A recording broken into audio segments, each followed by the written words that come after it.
বাংলাদেশের রাজনীতিতে যদি জামাতে ইসলামী আর চরমোনাই পীরের দল ইসলামী আন্দোলন একসাথে জোট গঠন করে, তাহলে ভোটের সমীকরণ পুরোপুরি বদলে যেতে পারে। অনেকে বলছেন এই জোট ইসলামী রাজনীতিতে নতুন একটি অধ্যায় তৈরি করতে পারে। কিন্তু প্রশ্ন হলো, আদর্শিকভাবে এই দুই দল একসাথে চলা কি সম্ভব?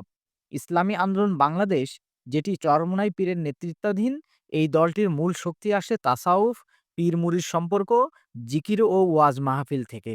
তাদের জনপ্রিয়তা মূলত গ্রামীণ ও ধর্মপ্রাণ সাধারণ জনগণের মধ্যে। অন্যদিকে বাংলাদেশ জামাতে ইসলামী সুফিবাদে বিশ্বাসী নয়। তারা আধুনিক ইসলামী রাজনীতির ধারা অনুসরণ করে। শিক্ষিত সমাজ, ছাত্র ও মধ্যবিত্ত শ্রেণী এদের মূল ঘাঁটি। তাহলে এই দুই ধারার মিল কোথায়? মিল হলো, দুই দলই ইসলাম ভিত্তিক রাষ্ট্র ব্যবস্থা চাই, দুই দলই সমাজের নৈতিকতা ও শরিয়া ভিত্তিক শাসন প্রতিষ্ঠার কথা বলে। এ কারণেই রাজনীতির ময়দানে তাদের এক হওয়ার সম্ভাবনা নিয়ে আলোচনা এখন জোরালো।